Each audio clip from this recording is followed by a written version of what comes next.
Salve, salve pessoal, estamos aqui para mais uma entrevista pela Tentáculo Mímico e a minha entrevistada de hoje é psicóloga desde 2017, atuava inicialmente com a população egressa do sistema prisional do estado de São Paulo.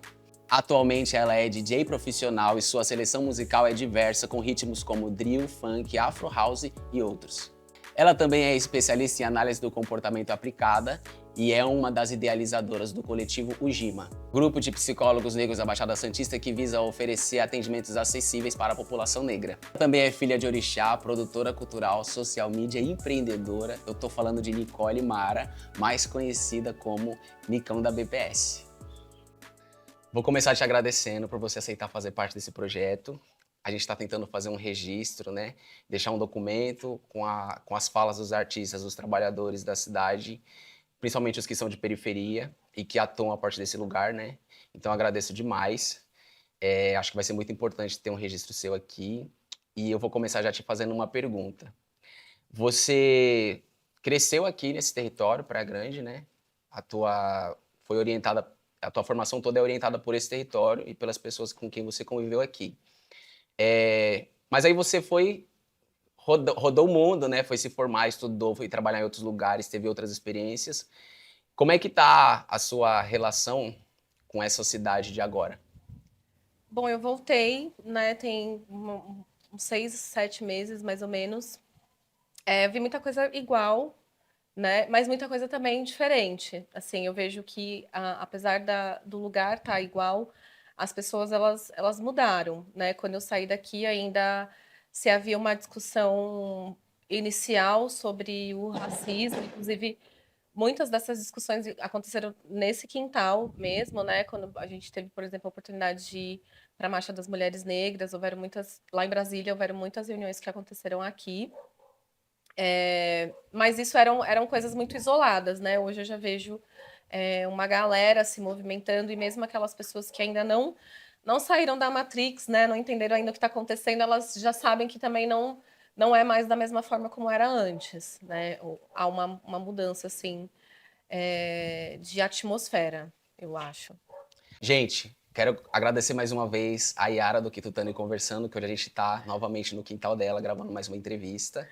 Então a gente está aqui na quebrada, aqui no Samambaia, então vai ter alguns barulhos aí de fogos, cachorros, todo mundo faz parte desse processo de gravação. E é muito bom ter essa realidade por perto, inclusive. Você falou sobre ter parte desse processo de entendimento das coisas ter sido dentro desse quintal, né? A partir de discussões com a comunidade. E eu queria perguntar para você como que o corpo ele marca o território e transforma esse território num espaço político. E eu estou perguntando isso porque quando a gente pensa num quintal, é um lugar menor, né?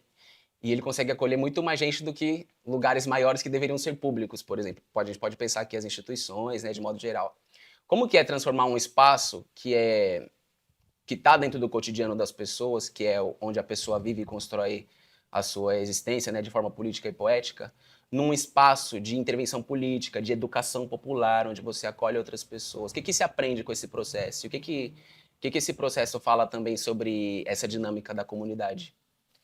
Bom, eu não vejo esse processo como algo demarcado, né, com etapas. Eu vejo que, para principalmente nós, pessoas pretas, assim, tudo isso acontece de uma maneira muito natural, né? Parece que está intrínseco dentro da gente que em algum momento a gente vai se encontrar, né? E vai se reunir, vai estar próximo e a partir daí coisas vão acontecer, sejam elas quais forem, né?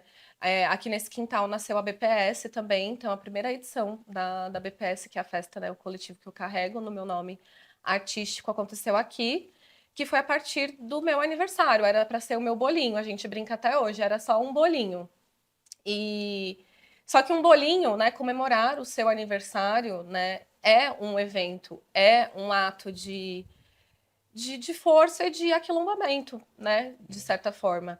Então, a gente só continua repetindo, assim, o que os ancestrais deixaram como tecnologia, né, e a principal delas é quando a gente se encontra, né, e sempre que a gente está junto, as coisas aconteceram aqui de formas, como eu falei, muito, muito naturais, através de necessidades, porque naturalmente nós temos essa necessidade de se encontrar para que a gente possa se organizar, seja para o que for, né? Seja para ir para o samba, seja para ir arrecadar alimentos para uma pessoa que está precisando. É algo que acontece com a gente, assim, quando você vê, você já está fazendo, né? E hoje, né, quando eu sou chamada, assim, para conversar voltando, né, aqui para esse quintal, é onde eu tenho essa dimensão, né, do quanto se foi feito não que a gente não perceba que a gente está fazendo, né, mas nunca é uma coisa assim, olha, vamos fazer uma história, vamos contar, vamos construir algo aqui bonito para que a gente possa contar uma história depois.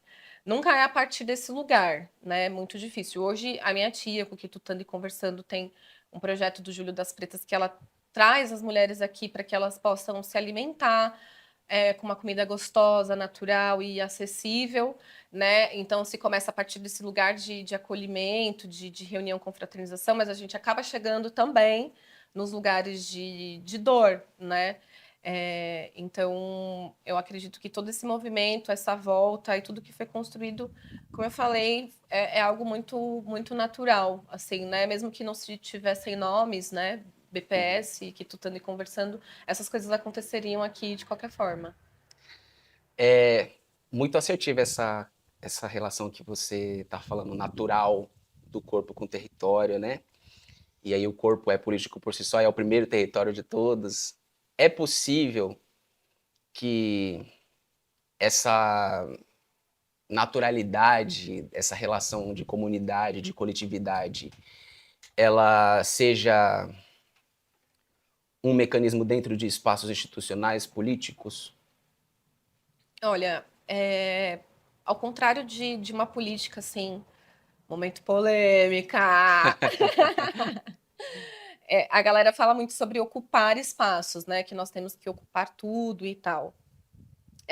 Eu venho de um pensamento hoje em que a gente já ocupa lugares, né? E a gente precisa se preocupar com esse lugar onde eu estou ocupando, né? Uma coisa que me trouxe, assim, muito conforto, assim, quando eu voltei para cá, é ver que a comunidade me recebeu de braços abertos, porque uma coisa que a gente sempre pensa, assim, como artista, assim, eu quero saber quem é esse artista, eu vou lá no território dele para saber quem ele era no território dele, primeiramente, né? Isso é uma coisa minha, assim, também por ser do rap, né? O rap tem muito essa força de, tipo, você precisa ser no seu território, na sua comunidade, na sua família, né? Para que depois você seja em Londres, em Paris e seja onde for, né? E aí, quando eu retorno para cá, né, e vejo esse acolhimento, eu percebo que, assim, o quanto é importante continuar aqui, né, continuar fazendo aqui. Tem momentos que a gente precisa, né, estar em instituições. Eu gosto muito de tocar em instituições, por exemplo, como o SESC, né, porque, querendo ou não, é uma instituição que financeiramente consegue bancar, né, o meu trabalho. Então, eu preciso desse dinheiro, né? Eu preciso estar no SESC com um set censurado, por exemplo, né? Onde eu toco drill, toco funk, toco jersey, mas existe uma censura, né? De letras, obviamente, apologia, esse tipo de questão. Mas eu fico muito mais confortável aqui, né? Eu fui tocar no Arte no Dic, foi incrível, né?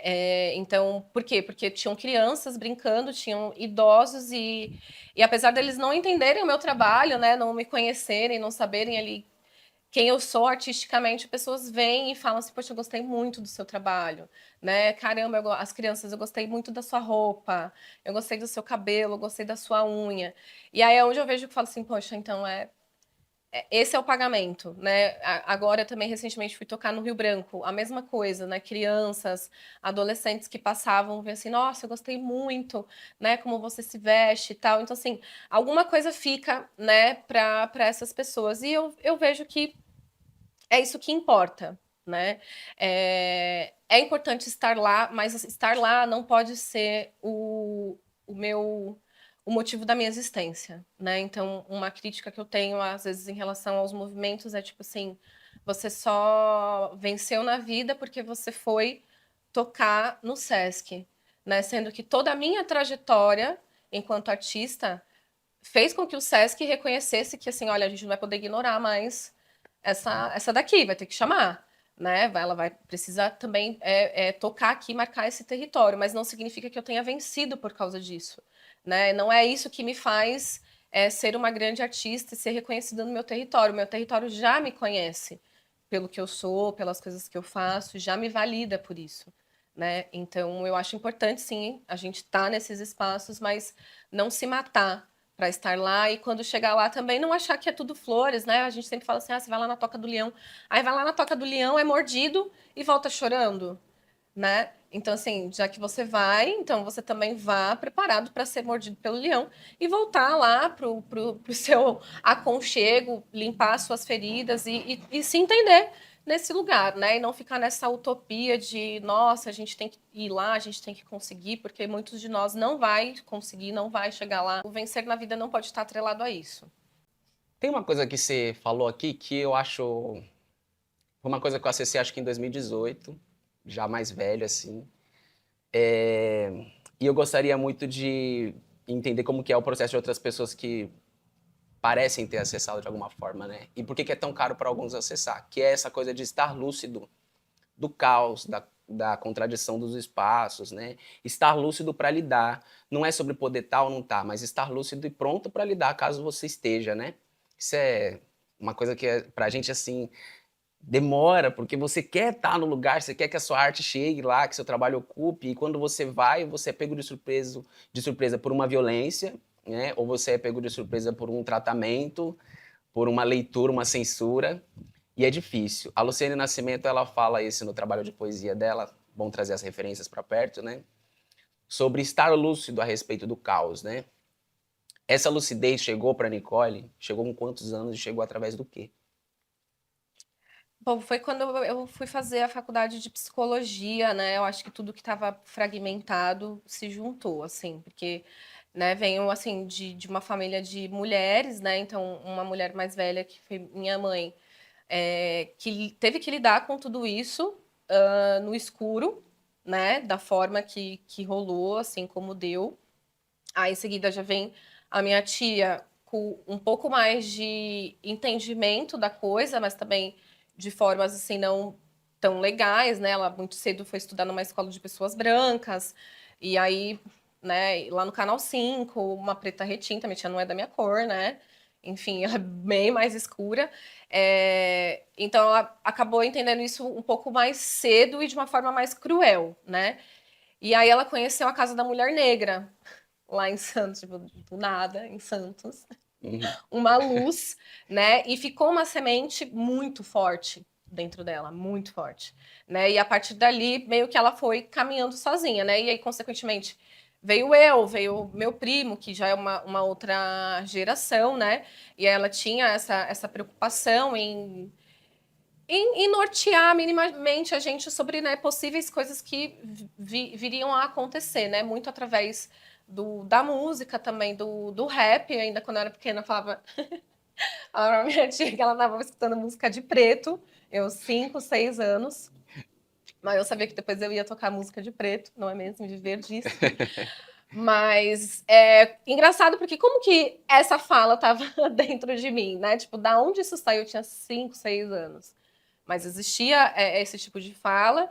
E aí, então a partir da arte também, né, de certa forma de estar num lugar onde sempre estava se ouvindo samba, sempre estava se ouvindo rap, as pessoas da família, os amigos, as pessoas próximas, sempre negras, né, todo mundo sempre trocando ideia em relação, por mais que assim, ai, nem tudo era racismo, mas assim, eu fui maltratado em tal lugar, aconteceu tal coisa, né?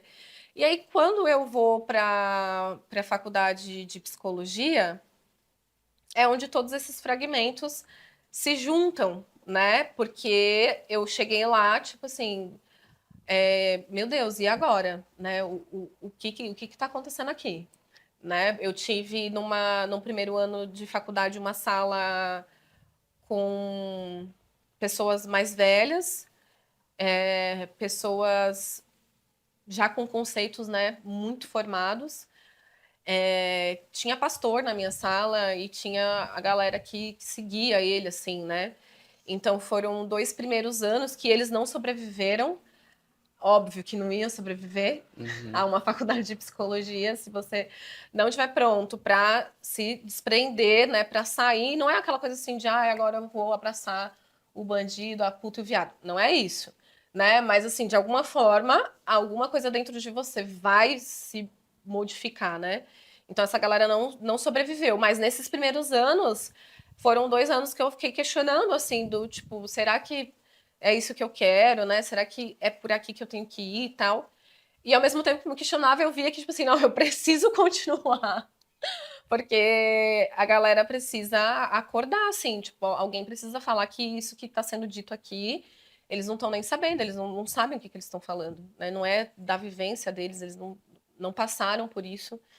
Então eu percebi que na faculdade foi onde eu saí mesmo, assim, da Matrix mesmo, e aí foram anos políticos também muito difíceis no Brasil, assim, com séries de protestos, né, tinha figuras marcadas que estavam começando a nascer, né, não tinham essa força, mas estavam ali começando a nascer no Facebook, então foram momentos de conflito, né, essa saída da Matrix que eu falo foi na base do conflito mesmo, né? Não foi uma coisa assim romântica, um livro que eu li e entendi, assim. Você falou, a gente falou aqui agora há pouco da contradição dos espaços e como é difícil, né, ocupar os espaços, e aí depois a gente falou sobre lucidez para poder estar nos espaços, e agora você trouxe a sua experiência de estar na universidade, que foi um espaço de ruptura para tua caminhada, né, para tua formação, para se instrumentalizar enquanto uma pessoa da luta e poder viver tranquilamente também a sua intelectualidade, né, que é um Uhum. direito. Então, o espaço institucional, de alguma forma, ele pode ser útil para a nossa caminhada, de alguma forma. A gente não está aqui dizendo sobre estar ou não estar nos espaços, né? Sim. O que que você lembra, assim, de fundamental para você se manter nesse lugar durante 4, 5 anos, né? O que que você usou, assim, qual foi seu norte, o que que você levou contigo do começo até o fim? Ah, eu acho que ter uma base familiar fez total diferença. Sim, né?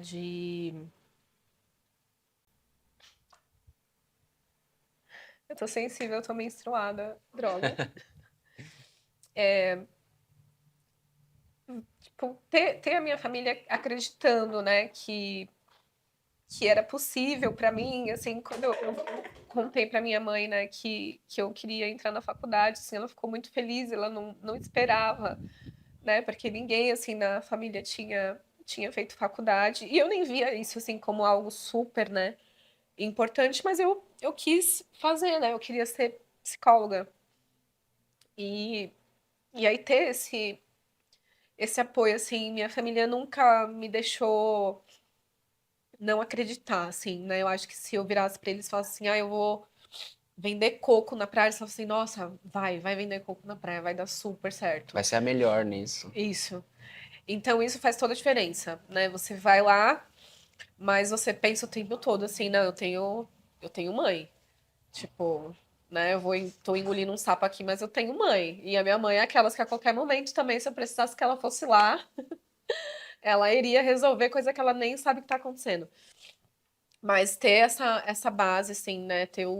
Saber que você tem para onde voltar é primordial. E é onde eu me conecto, assim, sempre, né, com a história dos orixás por conta disso, né? O orixá, ele vai à guerra, mas ele volta para sua aldeia com alguma coisa, ou ele volta para se recuperar, para se fortificar, para curar suas feridas, né? Então, isso, assim, me trouxe muita força. Caramba.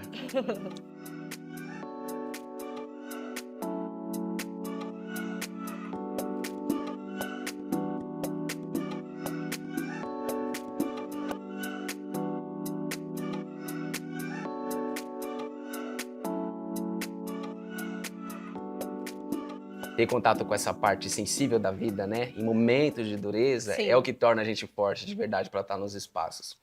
Você também fez um trabalho com a população carcerária, né, no estado de São Paulo. logo no seu processo de formação. Então você tinha que lidar com a dureza desse espaço institucional, que é a universidade, e também ter que lidar com esse lugar onde a violência ela não é só um código social, né? Ela é o dia a dia, né? As 24 horas do dia são contadas por esse aspecto, né? Violento. No meio dessa confusão, né? Desse caos, e falando de novo de lucidez, a arte entra como? Como cabe arte no meio desse negócio, ô Nicole? Por que as pessoas acham que a arte nasce de uma inspiração divina, sensível, né? De uma inspiração silenciosa. E que acessar a própria originalidade da arte é um percurso, assim, poético, lindo. Mas, às vezes, ela nasce justamente desse lugar de caos, conflito e perturbação, né? Fala um pouco dessa experiência no sistema, se você puder, e como que a arte entrou no meio disso, assim? Ou ela já estava antes, ela foi fundamental para você estar nesse espaço? Como que foi? Era um público que eu não tinha acesso anteriormente, né? Não tinha noção desse universo. É um outro universo, né? Então, era um equipamento do governo que atendia os egressos do sistema prisional e as famílias, né? Ali eu tive um recorte gigante em relação a diferenças de homens e mulheres no cárcere, né? A gente atendia, tinha um número 10 vezes maior do que o número de mulheres egressas, né? Então, as mulheres tinham uma tendência a sair do sistema e irem, né, por conta própria para algum lugar, né, sem querer se exporem mesmo, né, a esse equipamento, coisas que os homens já não tinham tanto essa questão. Em relação às famílias, eram famílias de homens, né, famílias de mulheres em cárcere também não acessavam esse equipamento. Então, ali também comecei a perceber que mesmo nessa situação, que é uma situação, né, à margem, né, da sociedade, então, assim, mesmo nas margens das margens, né, existem essas diferenças, e principalmente em relação à questão racial, né, então a gente atendia ali uma grande maioria, eu acho que 95% de pessoas negras, né, de famílias também de pessoas negras, então esse equipamento também me ajudou muito a entender, né, o processo racial e como que eu estava inserida nisso, como que isso me atravessaria de alguma forma, né? Como que isso ia reverberar na minha vida naquele momento e em diante, né? O Samambaia foi um bairro durante um período entre os anos 99 e 2000, onde a violência também esteve presente aqui, né? Então, a gente tinha uma praça, hoje existe um novo trabalho com essa praça, mas para essa comunidade se demorou muito tempo para que a praça voltasse a ser uma praça onde a gente pudesse passar, só passar tranquilamente, porque antes, por exemplo, não podia nem passar ali para ir para a escola, né? Há muito tempo atrás, porque era um lugar onde tinham encontros né, e tinham tiroteios, e pessoas amanheciam mortas, e pessoas eram mortas à tarde, né, eu tive um tio mesmo que durante esse período de violências também, né, foi assassinado, e aí é algo que atravessa a nossa família, né, num primeiro momento também é o meu primeiro contato, assim, com a violência, e aí quando eu acesso esse equipamento, né, fazendo atendimento psicossocial, e eu acesso esse outro lado dessa outra forma, eu entrei em parafuso, sim, em alguns momentos, né, do tipo, então a vida é pra quê mesmo? Tipo, sabe, pra que a gente tá aqui, né? Você fica meio perdido, mas depois passa, depois você fala assim, cara, é isso, a realidade é assim, o que que eu posso fazer? Será que eu posso fazer alguma coisa, né? E aí você começa a entrar em contato que você não vai salvar o mundo, né? Aquele banho de água gelada que eu acho que todo mundo no meio da militância leva um dia, né? Se você não vai salvar todo mundo, nem todo mundo também tá pronto para ser salvo, né? E são muitas nuances. E aí a arte, né? Assim, mais do que nunca nesse período foi onde as músicas do Racionais começaram a fazer mais sentido para mim, né? Então se tornaram assim guias, né? E até hoje assim não tem uma vez, eu já fui ver Racionais 3 vezes, não tem uma vez que eu não choro ouvindo Vida Louca, Nego Drama, e é sempre a mesma coisa, mas sempre eu acabo me debulhando em lágrimas, porque são guias, né? E é muito louco isso, porque assim, dentro da nossa ancestralidade, né, a gente não tem livros, né, sobre aprofundados assim do candomblé, coisas que você fala assim, olha, você não sabe de uma coisa do candomblé, você pega o livro lá e você lê e vai estar lá, né? E a gente faz isso até hoje com tudo, né? Então o rap acaba se tornando um guia ancestral ali para você entender coisas da atualidade, porque, né, Racionais, anos 90, eu estava ali em 2015 acessando essas coisas. E me ajudou muito, né? E esse contato, assim, com a música, ele continuou, e aí, como eu citei, né, a BPS nasceu aqui a partir do aniversário, e quando a gente percebeu que a gente podia se reunir, né, e estar num lugar seguro, e festejar os nossos corpos, independente de como eles, né, se apresentem, a gente falou assim, cara, a gente precisa fazer isso mais vezes. E aí foi onde nasceu mais edições da BPS. E aí a BPS, né, me fez olhar para esse lado artístico de uma forma mais delicada, assim. Então estava tendo contato com DJs, né, porque eu era produtora da festa, então fazia contato com DJs. Havia uma dificuldade ali em entender cabeamento, essas coisas, e foi onde eu fui buscar o DJ Gato Magro, né? E falei, DJ, me ajuda, preciso aprender a mexer nos cabos aqui e tal. Aí ele falou assim: você não vai mexer em cabo e não vai tocar um disco, né? Aí eu falei, então tá bom. E aí começou, né? E aí, sim, se veio pandemia, né? Mas a gente persistiu. E aí foi onde essas coisas se entrelaçaram. Então, assim, às vezes existe muitas perguntas, né, das pessoas para mim, como que é ser DJ e ser psicóloga, né? Como que essas coisas se conversam, elas são separadas, né? Você separa e tal.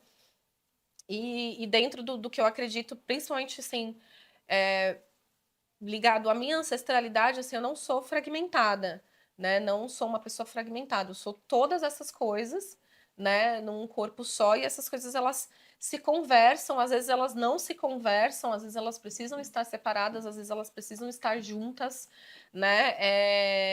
E aí eu não consigo assim ter um marcador, né, de falar assim quem nasceu primeiro, né? Óbvio que cronologicamente, né, eu me tornei psicóloga antes, mas eu sempre gostei de música, né? E sempre gostei de arte. Então eu acho que tudo isso sempre esteve assim muito misturado. A sua seleção musical ela é diversa, né? E um dos ritmos que tem lá é o funk, bem presente. Como na quebrada, na vida da gente também. É, Você falou sobre censura em alguns espaços que você precisa ir e a lucidez que precisa ter para lidar com a censura, né? Porque você precisa estar no espaço e se manter. Imagino que uma dos elementos da sua lista, né, mais censurados é o funk, imagino, pela conjuntura do país mesmo, né? Pra gente defender o funk, Nicole, porque eu acho que vai ter algumas censuras que a gente vai negociar de algum jeito, né? Ou vai Sim. simplesmente colocar no seu devido lugar e seguir nosso caminho. E vai ter censuras que vão atravessar mesmo a identidade do nosso trabalho, né? Acho que o funk é uma coisa que está num lugar assim muito vulnerável, né? Quando a gente pensa a censura. Para defender o funk nesses espaços, como é que faz? Para defender ele politicamente, para defender ele como uma manifestação artística, para defender ele como uma manifestação política, como é que faz?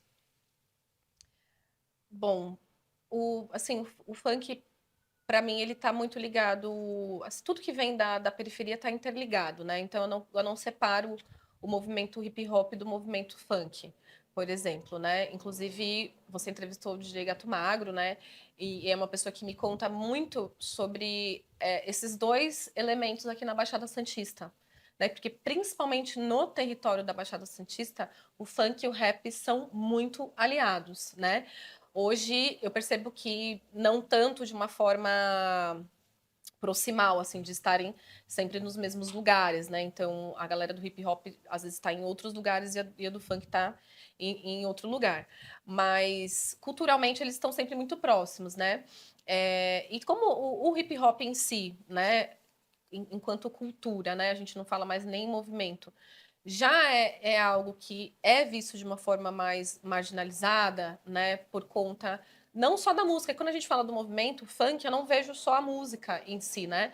Eu vejo um estilo de vida, eu vejo um estilo de se vestir, né? Você vê um funkeiro na rua, uma pessoa que, por exemplo, frequenta o baile funk noturno ou que dança, hoje os meninos dançam, né? Enfim, você sabe, você vê e você sabe que aquela pessoa veio daquele lugar, pela maneira como ela tá vestida, por exemplo, né? Às vezes existe essa identidade, assim, bem forte, marcada, que a galera hoje consegue fazer questão de levar, né? Então, antes existia um preconceito, assim, de você usar um tênis de mola e usar um Juliette. Hoje está na moda usar um tênis de moda e um Juliette, uma identidade visual marcada, que MCs famosos usam, né? Pessoas até que nem são do meio do funk acabam utilizando. Então, assim, o funk, ele acaba também passando nesse lugar onde ele tem uma vertente mais comercializada, então ele tem uma certa passabilidade para certos lugares, mas ele precisa se apresentar de certas formas, né? E eu não vejo isso como algo extremamente negativo, né? Eu acho que, como todo movimento, né, como toda coisa que é feita por pessoas, ela acaba se adaptando e se flexibilizando, né? O problema é quando se é distanciado da onde se veio, né? Então, vou tocar numa instituição, por exemplo, tem uma versão que eu tô tocando ultimamente de caju em funk, que é perfeita. Eu amo tocar essa versão, né? E o mais legal disso é a batida, né? Então a galera consegue identificar, fala assim, é caju, mas a batida é de funk, né? E não tem uma pessoa que fique parada, porque não tem como ficar, né? E mais importante do que isso é a pessoa olhar, né, para quem tá tocando, olhar para esse corpo, assim, olha, não, é uma pessoa negra que está tocando esse som, né? Provavelmente da onde ela veio, qual a comunidade que ela veio, onde eu vou, eu faço questão de falar da onde eu vim, da onde eu sou, quem eu sou, para onde eu vou, né? Para reafirmar. Então, assim, os nossos corpos, às vezes, estando inseridos nesses lugares, já é uma forma de defesa do funk, porque eu parto muito do princípio de que um movimento, uma cultura, às vezes não precisa ser defendida, porque ela é, né? Ela está ali e não tem como fugir. Tudo bem, você não vai ouvir isso dentro de uma instituição X, mas pode passar um carro na frente da sua casa e tocar, você vai ligar a TV, vai estar passando. Então ela está ali, você vai respirar aquilo, você gostando ou não. E aí eu vejo que a minha presença em certos lugares já é uma forma de defesa, assim, né? Não só do funk, mas da cultura hip hop, assim, de um modo geral. Nicole, a gente já falou aqui de muitos trabalhos que você faz, né, dentro das periferias e em outros espaços, todos os espaços que você acha importante estar, com a música e com a psicologia também, né? Um dos trabalhos que você tem é o GIMA, que é o coletivo de psicólogos negros da Baixada Santista, que tem como objetivo tornar a terapia algo acessível para pessoas negras de periferia. Fala um pouco desse projeto, como ele nasceu e como ele está hoje. Eu conheci a Aurélia Rios, uma psicóloga negra de Santos também, maravilhosa. Nossa, tenho um amor assim infinito pela Aurélia. Conheci ela através de pessoas aleatórias. Eu acredito que eu dei aula no Educafro, né, também de orientação vocacional, né, para os adolescentes e tinha adultos também. E através do Educafro conheci muita gente, foi no Educafro de Cubatão. E aí a Aurélia provavelmente veio por aí, assim, é daquelas pessoas que a gente não sabe de onde veio, mas veio, né?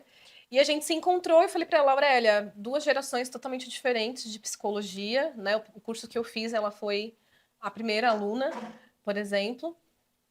E falei, pô, e aí, cadê o resto dos psicólogos negros da Baixada Santista? E aí começamos a partir daí, né? Hoje nós temos um grupo com mais de 50 psicólogos da Baixada, todos homens, mulheres, negros, para atender assim todas as demandas que vocês possam imaginar. Temos pessoas não binárias, temos pessoas trans também, muitos dispostas também a ajudar qualquer tipo de demanda. Esse coletivo de 2 anos para cá tá tomando uma forma mais robusta ali com página no Instagram, com documentação regularizada, porque a nossa ideia é realmente fazer com que esse trabalho se espalhe, principalmente dentro desse território, né? Existem outros grupos, assim, que acabam atendendo o país, né? E a Baixada Santista, a gente, enquanto psicólogo e enquanto artista, a gente consegue ver que é um território muito peculiar, assim. Eu sou muito suspeita de falar, né? Eu gosto muito daqui. Eu não largo a Baixada, assim, por nada nesse mundo. Né, principalmente essa região assim de Santo São Vicente Praia Grande, que é o que eu mais gosto. E aí a gente vê a necessidade de um atendimento especializado no sentido de eu preciso saber sobre esse território, né, principalmente para entender a demanda dessa pessoa que me apresenta, né? A psicologia por si só ela já preconiza isso, né? Você tem que saber de onde a pessoa veio, né? Quais são as configurações familiares dela para você ter uma noção ali, né, de quem é esse sujeito e principalmente se tratando desse território, né, onde a gente tem favelas muito específicas, né? Então a gente tem favelas muito específicas no Guarujá, que são totalmente diferentes das favelas da Praia Grande, que são totalmente diferentes dos diques em Santos, que são totalmente diferentes das favelas de cidades mais afastadas, né? Sendo todas elas ainda assim favelas, né? E aí a gente tem uma série de profissionais que vieram desses lugares, né? E com muito orgulho, né? Então, o que mais nos orgulha dentro desse projeto é a gente falar, olha, a gente saiu daí, né, desse lugar, então eu consigo te ouvir, eu sei do que você está falando.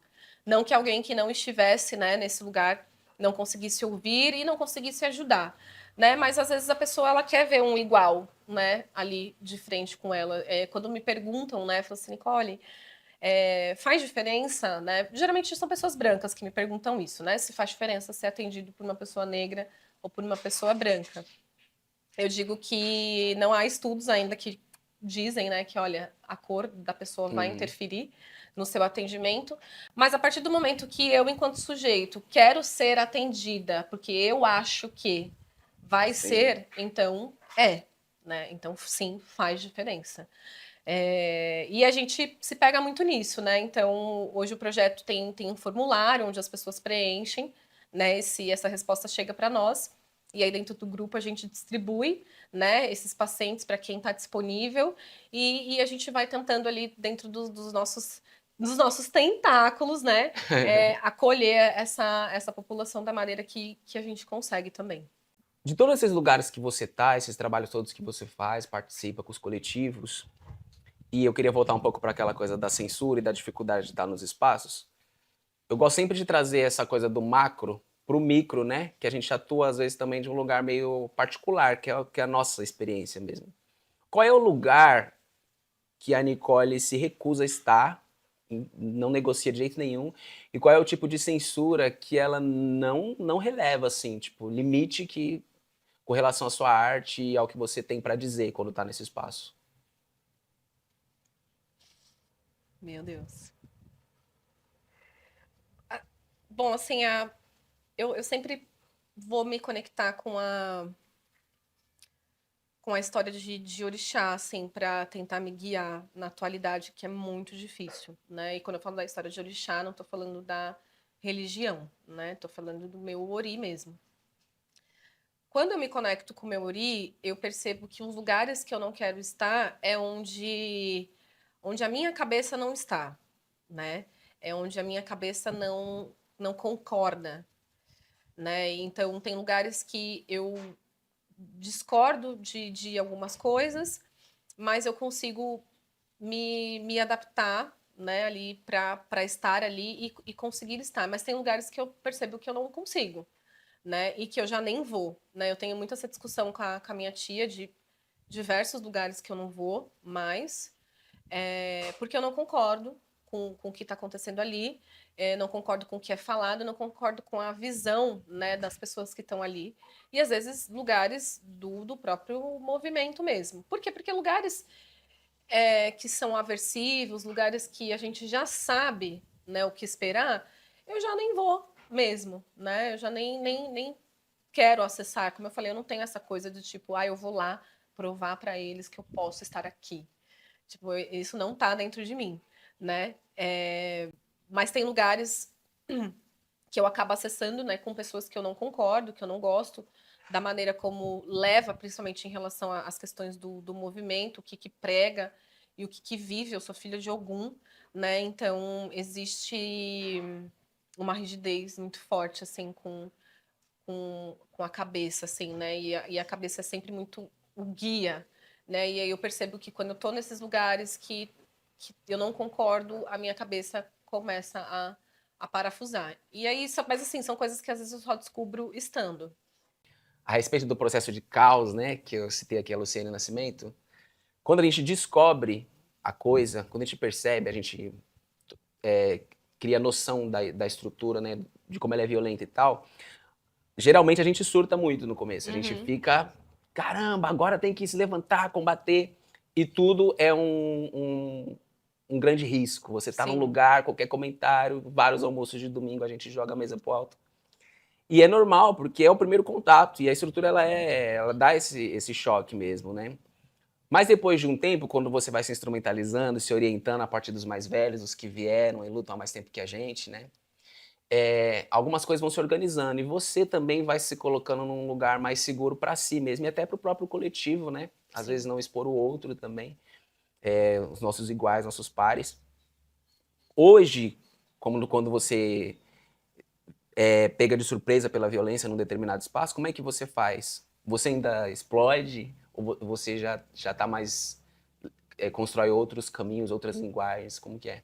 Eu me defendo, costumo sempre me defender, né? Isso é um valor que eu coloquei para mim de vida, né? É uma lei, como uma boa filha de Ogum, criei uma lei para mim mesma de que eu sempre vou me defender, né? No nível que tiver que ser, também. Ajustou, né? Dependendo de como a intensidade dessa violência vai ser a intensidade da sua defesa. Isso. Nunca, jamais, em momento nenhum, silenciar diante disso. Não. Voltar chorando, Jamais, né? jamais. Existem situações em que você não gostaria de ter que ficar calada, né? Mas em nome do seu coletivo, do grupo de pessoas a quem você está disposta a trabalhar junto, você silencia às vezes? Há momentos em que você silencia pelos seus? Sim, sim. Há momentos. Principalmente quando, assim, quando é uma coisa mais velada, né? A maior dificuldade que eu tenho hoje em relação a isso é esse racismo que é invisível, né? Eu fui coordenadora de uma clínica aqui em Praia Grande e, e a todo momento isso era questionado, né? Mas ela é a coordenadora, né? E eu ainda brinco com a minha tia, né? Eu falo assim, nossa tia, eu sou tão clarinha, né? Ela é coordenadora, mas cadê a coordenadora? Coisas assim, né? Porque é difícil para essa galera, né, ver alguém ali num cargo de liderança. E aí, para mim, era um ambiente, né, muito do tipo, eu não quero guerrear em relação a isso aqui, né? Aqui eu venho para trabalhar, a minha posição vai ser essa, independente de, né, de ser negra ou branca, enfim, tive competência para chegar ali. E vou seguir o baile dessa forma, né? Preciso desse trabalho, desse emprego e vai ser assim. Mas numa posição muito confortável, não do tipo, ai meu Deus, eu vou surtar porque eu tenho que ficar quieta, né? Era uma guerra que eu não estava disposta a comprar, assim, né? E é algo que o Orixá traz muito, assim, também, né? Tipo, vai guerrear. Mas tem guerra que, tipo, não é para ser guerreada, né? É para você juntar suas forças e fazer outra coisa, assim, né? Empoderar as pessoas, porque esse dinheiro, querendo ou não, ele empoderava a minha família, né? Uhum. Então, era nessa guerra que eu tava preferindo estar. Pelos seus, está fazendo o seu caminho, né? Isso. Essa coisa de ter o poder de escolher ficar em silêncio, porque às vezes você fica em silêncio porque você não tem a resposta. Às vezes você fica em silêncio porque você não tem a disposição, né, para responder o repertório, talvez. Mas às vezes você fica em silêncio porque tem o poder de colocar aquela pessoa no seu devido lugar, né, Uhum. e seguir seu caminho com tranquilidade. Junto disso, eu queria trazer essa coisa da espiritualidade, que eu acho uma coisa muito importante, assim, para a gente pensar quais são os instrumentos, não só intelectuais, né, os livros e tudo mais, não só os conhecimentos da vivência concreta, da realidade colocada diante da gente, mas essa conduta mesmo, esse eixo da nossa existência, né, que é a espiritualidade. Você é filha de orixá, que você já colocou aqui várias vezes, está na sua bio, inclusive. Qual é a diferença entre religião e espiritualidade para você? E qual é o intervalo entre essas duas coisas pelo qual a política da cidade atua? Eu vejo que a religião ela traz um combo de regras ali, né, que precisam ser seguidas, e essas regras elas estão às vezes muito baseadas no repertório, né, das pessoas que estão inseridas naquele lugar. E a espiritualidade ela te traz um outro olhar assim sobre a vida, né, um olhar de vida inteligente.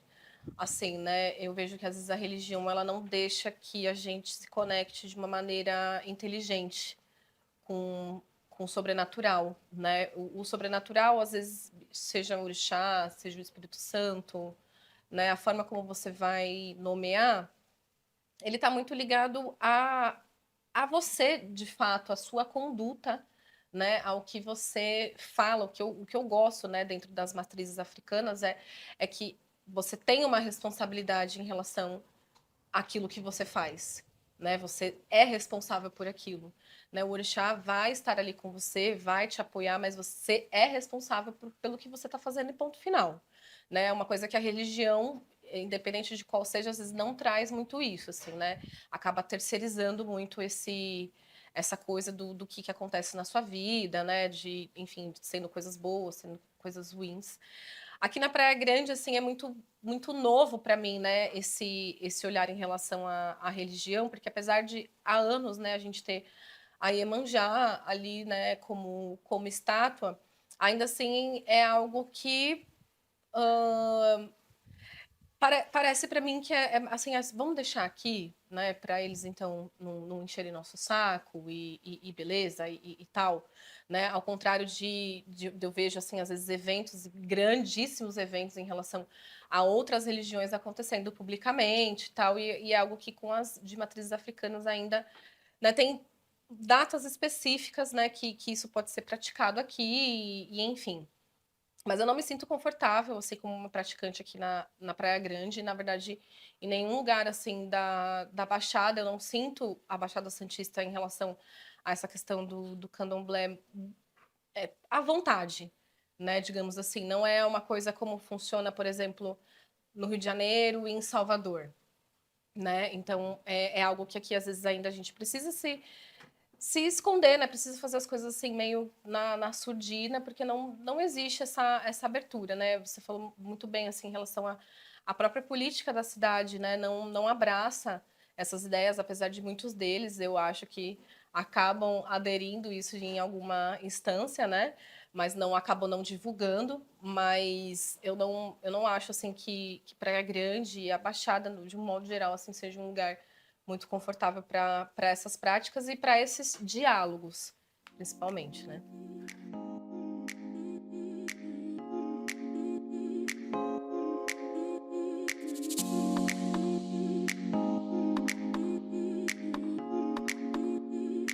Nicole, você também é especialista em análise do comportamento aplicada, onde você atende o público com TEA, TDAH, né, e inclusão. E junto desse programa, desse outro projeto que você tem, que é o GIMA, que é focado em pessoas pretas periféricas para tornar acessível, né? Entre esses dois grupos, que têm as suas particularidades, existem os grupos que estão no meio, né? Onde acontece a interseccionalidade. Você sente esse debate da interseccionalidade sendo acessado pelos movimentos negros organizados e, do outro lado, as leituras, as leituras necessárias a respeito dos grupos racializados, né?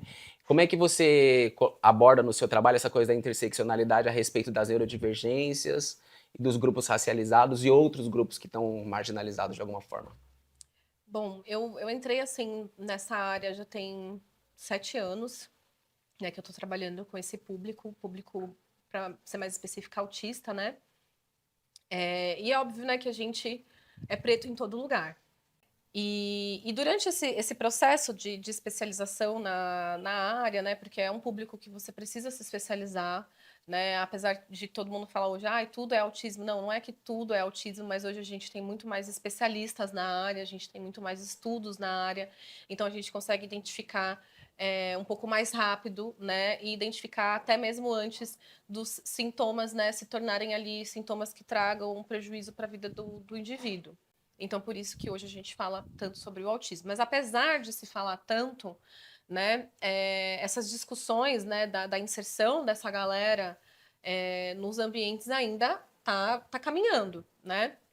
Quando eu me deparei, né, nessa área e comecei a observar, né, que as pessoas que estavam acessando também esse tratamento tinham uma cor, né, específica, que não era a cor preta, isso me preocupou, né? Eu falei assim, poxa, não deve ter autista negro nesse mundo, não é possível. Onde que tá? Né? Não tá acessando, né? Não tá, na verdade, nem descobrindo que é autista, né? Porque, por exemplo, em São Vicente teve um concurso público, se não me engano, há 2 anos atrás, onde eles precisavam de neuro, porque São Vicente não tem neuro infantil. Existe uma fila com mais de 2.600 crianças esperando para passar no neuro, porque são crianças que a escola sinalizou que havia uma questão que precisa ser investigada para se ter um laudo, para se ter um número em São Vicente, por exemplo, de, olha, existe essa demanda aqui na cidade. Então, assim, a cidade está no escuro, por exemplo. E é óbvio, né, que quando você ouve isso, você fala assim, tá, mas quem são essas pessoas que não estão acessando? Você vai ver que a grande maioria é a população negra. Então, assim, quando eu entrei na área, né, esse foi um alerta que já me acendeu. E agora, né, o que a gente faz? Então, assim, existe uma ideia no futuro, né, de que se crie um novo projeto, né, em que a gente consiga uma gama aí de psicólogos especialistas, né, para trabalhar com o público autista, público TDAH, para que a gente consiga que essas pessoas acessem isso minimamente, né, de uma forma digna, né, e de uma forma que elas possam receber um tratamento que vai modificar a vida delas. Eu sou formada em análise do comportamento aplicada, que é a ciência, né, que traz ali qualidade de vida para essas crianças, né? Mais do que isso, enquanto sociedade, me preocupo muito, né? Assim, eu vejo dentro desses espaços, né, das nossas discussões, esse assunto ele é pouquíssimo falado. Ele foi um pouco mais fomentado porque a gente teve um caso aqui em Praia Grande, onde havia a suspeita desse menino, né, estar dentro do espectro autista e ele acabou sofrendo uma violência e veio a óbito aqui em Praia Grande por conta também de negligência médica, né? Então foi um conjunto de setores ali, né? Então saúde, educação, cidadania que não funcionou. Então quando essas coisas, né, se juntam, elas se cruzam, principalmente quando o assunto é o público autista, que não dá para a gente ignorar, né? É uma nova sociedade, né, que a gente precisa enxergar e se adaptar. Né? A gente precisa entender que essas pessoas vão estar nos espaços e a gente precisa sim entender como elas funcionam, né? E o que é o ideal para elas, às vezes nem que seja deixá-la em paz ou deixar que ela pelo menos consiga acessar aquele lugar, né? E aí eu vejo que quando, né, se tratam de pessoas pretas, né, com qualquer tipo de atenção especializada que precise, isso acaba decaindo ainda mais, né? O que me entristece muito, que eu penso, poxa, o racismo até mesmo dentro dessas coisas que não deveriam haver diferenças, né? O autista, ele é autista e ponto final, né? Ainda assim, existe esse atravessamento. Bom, a gente vai ficar por aqui já com a nossa entrevista. Muito obrigado você que acompanhou até aqui. Eu vou fazer a nossa pergunta mímica e você pode finalizar, fica à vontade, a casa é sua, tá? E a nossa pergunta mímica a gente coloca ali em todas as entrevistas a partir de uma ideia que a gente tem, que é o lema da Tentáculo, né? Poder de alcance e adaptação. A gente criou a Tentáculo porque a gente sentia que precisava de ter uma mídia para o pessoal da Zona 3, da periferia, né? Falar, poder conversar. E aí surgiu a Tentáculo. E esse poder de alcance e adaptação também, a gente pensa que é a característica principal do artista periférico, né? Do artista que está Sim. atuando nesse lugar marginalizado, ele precisa sempre se adaptar e alcançar novos lugares para poder se instrumentalizar mais e seguir em frente. E aí a pergunta é a seguinte: o que que a Nicole tem feito para alcançar e se adaptar sem perder a essência? Ai, meu Deus, eu faço tanta coisa. Eu acho que o que eu tenho feito é. Nossa, nem sei. Que pergunta, hein?